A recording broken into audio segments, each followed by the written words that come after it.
The acrid smell of burning flesh cuts through the humid air as sparks dance against the darkness. This is not the warmth of survival. This is the birth of something far more sinister. Tonight, we witness the moment when fire became more than just light in the darkness. When a female Homo habilis named Kala discovered that flames could consume more than wood and grass. Blood dripped from her trembling fingers as she fed the hungry tongues of orange light, her eyes reflecting something that had never existed before in our species: the intoxicating power of controlled destruction. This is the story of the first fire made with blood, not food. The suffocating heat of the East African savanna pressed down on Kala like an invisible predator. She was a female Homo habilis, her weathered hands clutching a crude stone tool as she crouched behind a massive baobab tree. The landscape stretched endlessly before her golden grasslands interrupted by scattered acacia trees, their thorny branches reaching toward a merciless sun. Her tribe had been walking for 3 days without rest, following the dried riverbed that once provided life to this forsaken land. Now it was nothing but cracked earth and bleached bones of creatures that had died seeking the water that no longer flowed. "Kala," whispered her younger brother Tusk, his voice barely audible above the buzzing of flies that swarmed around their unwashed bodies. "The elders are talking about leaving the weak behind."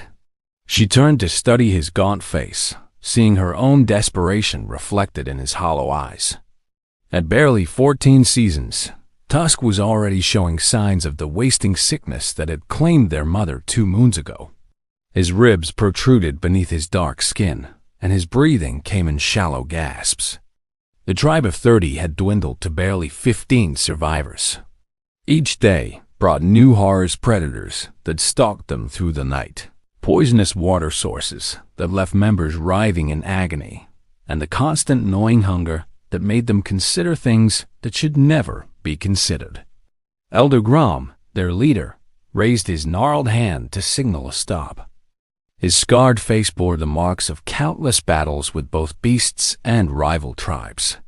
Around his neck hung a necklace of teeth, not from prey animals, but from humans who had crossed him. "We may camp here," he growled, his voice like grinding stone. "The sun dies soon, and the night hunters will wake." As the group began to gather dried grass and dead branches for their nightly fire, Kala noticed something that made her blood run cold.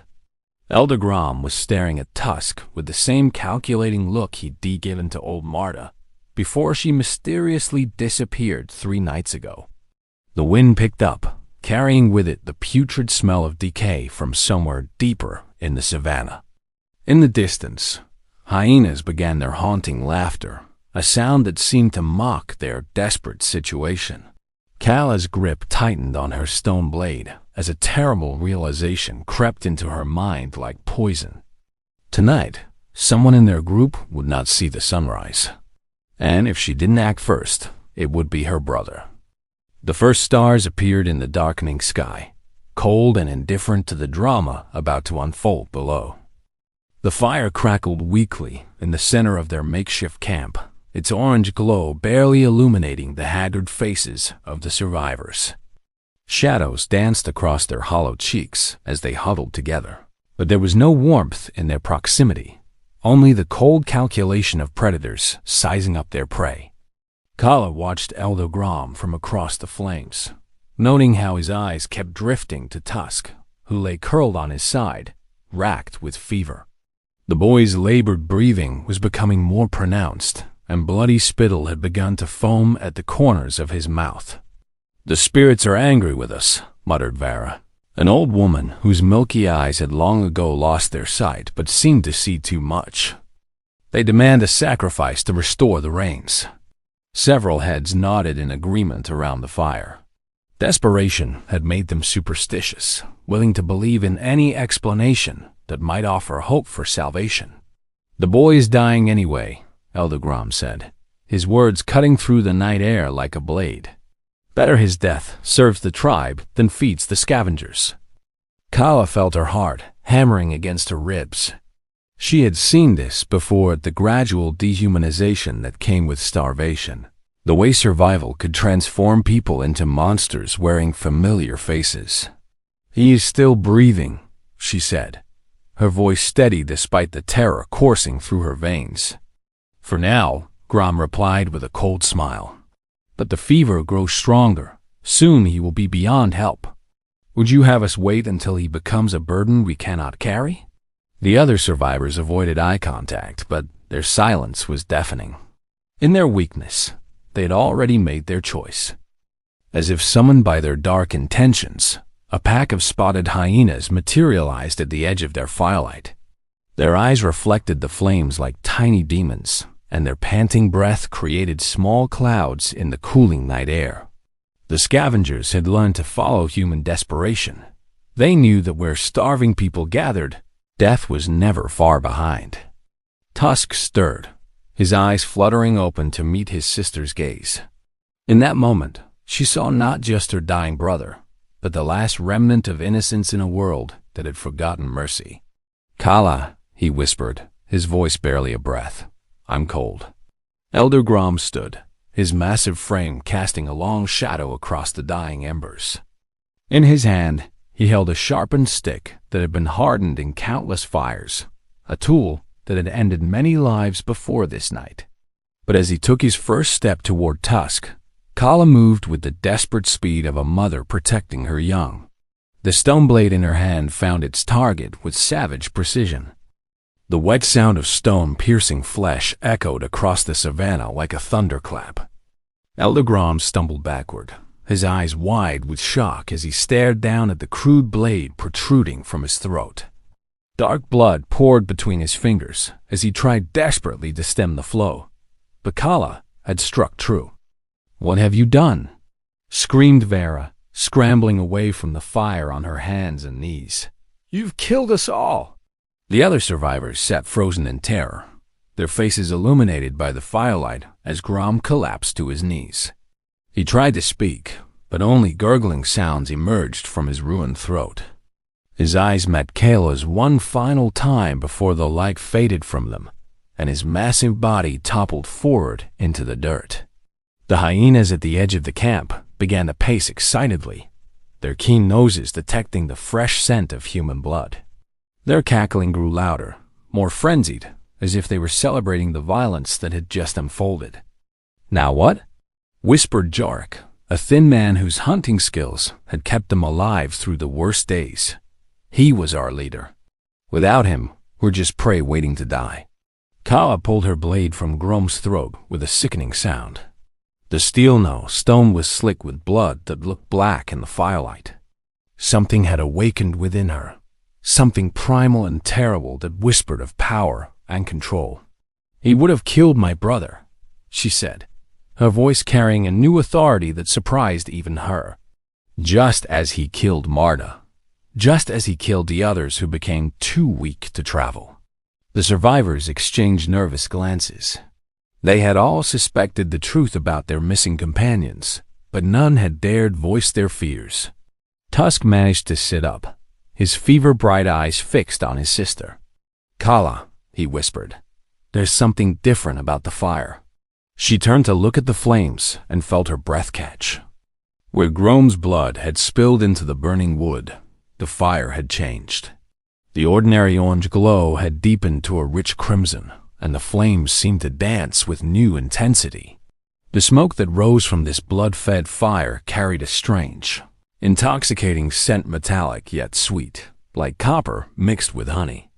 "It's beautiful," breathed Vera, her blind eyes somehow able to perceive what the others were seeing. "The fire. It's alive." As if responding to her words, the crimson flames leaped higher, casting dancing shadows that seemed to move independently of the light.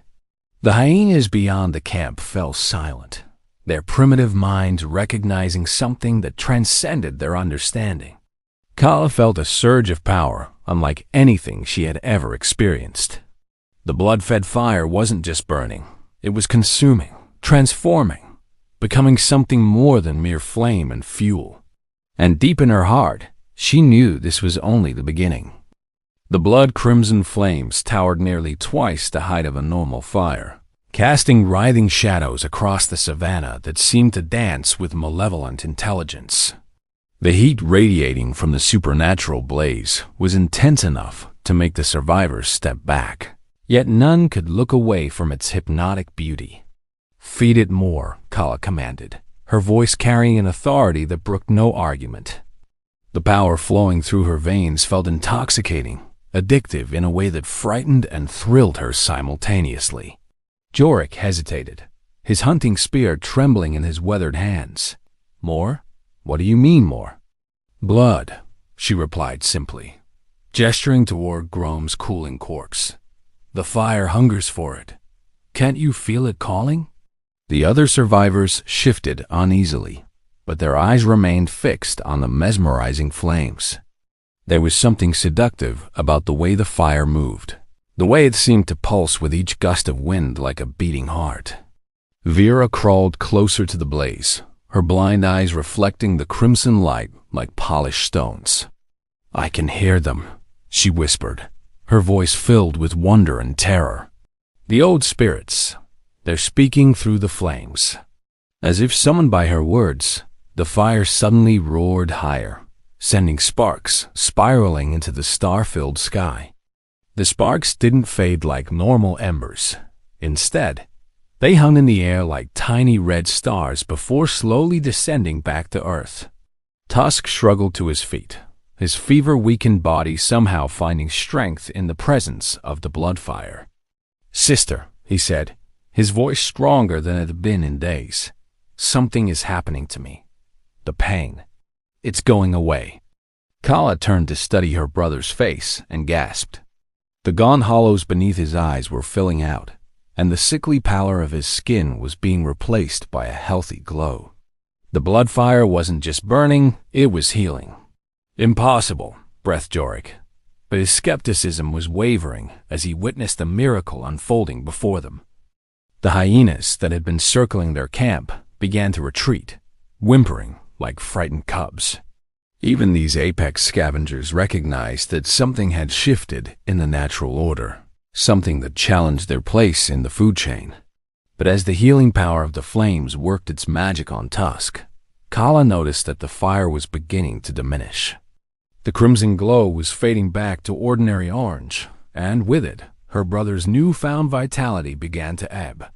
"No!" she cried, dropping to her knees beside Grome's corpse. She pressed her hands against his wounds, trying to gather more of his blood to feed the hungry flames. But the elder's heart had stopped beating, and only a few drops remained. The fire sputtered and dimmed, and Tusk collapsed back to the ground with a moan of agony. His brief reprieve from the fever was ending, and Kala could see death returning to claim him. "We need more," she said, her voice hardening with desperate resolve. "The fire needs more blood to keep burning." Her gaze swept across the circle of survivors, and they read the terrible intention in her eyes. Someone else would have to die to keep the blood fire alive. The question was, who would be next? The crimson flames had dwindled to barely more than glowing embers, their supernatural light fading back to the mundane orange of ordinary fire. With each passing moment, Tusk's breathing became more labored, his temporary healing reversing as the blood fire lost its power. "Please," he whispered, his fever-bright eyes fixed on his sister. "I can feel it working. Just a little more." Kayla's hands clenched into fists as she weighed her options. Around the dying fire, the other survivors watched with a mixture of fascination and growing fear. They had witnessed something impossible, something that challenged everything they thought they knew about the world. "The blood must be fresh," Vera said, her blind eyes somehow seeing more clearly than anyone else's. "The spirits only accept the willing sacrifice of life, not the cold offerings of the already dead." "Then we draw lots," suggested Myra, a young mother whose infant had died 3 days into their journey. Her voice carried the hollow resignation of someone who had already lost everything that mattered. But Kala shook her head. "No lots, no random chance." Her gaze fixed on Jorik, whose hunting skills had kept them alive, but whose loyalty had always been questionable. You. The lean hunter took a step backward, his spear raised defensively. I won't die for your brother. I have my own family to think of. What family? Kala snarled, her voice filled with venom. Your wife died in the last drought. Your children were taken by lions. You have nothing left but your own selfish survival. The truth of her words cut deeper than any blade. Jorik's face crumpled with grief and rage, but his grip on his weapon remained firm. I won't go willingly into your cursed fire. The standoff stretched between them like a taut bowstring ready to snap. The other survivors pressed back against the darkness, unwilling to intervene but unable to look away. Then Tusk made the choice for all of them. With his last reserves of strength, he lunged forward and grasped one of the burning branches from the fire. Before anyone could stop him, he pressed the flaming wood against his own forearm, searing his flesh with a sound like cooking meat. My blood, he gasped as crimson drops fell onto the glowing coals. My choice. The fire roared back to life with an intensity that sent everyone scrambling backward. But this time, something was different. The flames that rose from Tuska's sacrifice weren't just crimson. They were shot through with veins of gold and silver, creating a light so beautiful and terrible that it seemed to come from another world entirely. The boy's self-inflicted wound began to heal almost immediately, the burned flesh regenerating at a rate visible to the naked eye. But more than that, his entire body was transforming. The wasting sickness that had been consuming him was being burned away like chaff, leaving behind something stronger and more vital than he had ever been. The willing sacrifice, Vera breathed, her voice filled with awe. The spirits accept only what is given freely. But as the miraculous healing continued, Kala began to understand the true price of the blood fire's power.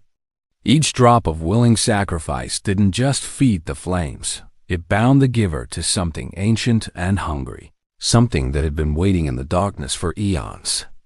And now it had found its first disciples among the children of humanity. The golden crimson flames reached toward the star-filled sky like grasping fingers, their light transforming the barren savanna into something resembling paradise. Where the supernatural fire's glow touched the earth, withered grass began to sprout with new growth, and dried creek beds started to trickle with clean water. Tusk stood at the center of this miracle, his body now radiating the same ethereal light as the flames. The transformation was complete. Gone was the fever-racked boy dying of starvation, replaced by something that seemed to straddle the line between human and divine. I can see everything, he whispered, his eyes now flecked with the same gold and silver as the fire. The patterns in the stars, the paths of the wind, the heartbeat of the earth itself. The surviving members of their tribe knelt in reverence, their faces upturned to witness what they believed to be the birth of a new god. Only Kala remained standing, her stone blade still clutched in her blood-stained hands, watching her brother's ascension with a mixture of pride and growing dread. What have we done? She whispered, though part of her already knew the answer. The blood fire pulsed with each beat of Tusk's transformed heart, and with each pulse, she could feel something dark stirring in the depths of the earth. Ancient things that had slumbered for millennia were beginning to wake, drawn by the scent of willing sacrifice and the promise of a new age of power. We have given birth to the future, Tusk replied, his voice now carrying harmonics that resonated in frequencies beyond human hearing. This fire will never die, sister. It will spread from tribe to tribe, teaching them the true price of power. As he spoke, sparks from the supernatural flames began to drift outward, carried on the night wind toward distant camps and settlements. Each ember carried within it the seed of transformation, the knowledge of how blood could feed fire and how fire could reshape the world. The hyenas had long since fled, but in their place came other creatures drawn by the otherworldly light. Great cats with eyes like molten gold prowled at the edge of the firelight, not as predators, but as supplicants seeking their own transformation. The old ways are ending, Vera proclaimed, her blind eyes now glowing with the same inner fire as Tusk's. The age of mere survival is over. Now comes the time of choosing. Those who embrace the fire will inherit the earth, and those who refuse will become fuel for those who do. Kyla felt the weight of prophecy in the old woman's words, understanding that they stood at a crossroads that would determine the fate of their entire species. The blood fire wasn't just a tool for healing or survival, it was an evolutionary catalyst, a force that would separate humanity into two distinct paths. Those who accepted its dark gift would become something more than human, wielding powers that could reshape the world itself. But those who refused would remain trapped in the old ways, vulnerable and weak, destined to serve or die. As dawn approached, painting the eastern horizon with pale light, Kala made her choice. She stepped forward and pressed her palm against the flames, feeling her own blood begin to sing with newfound power.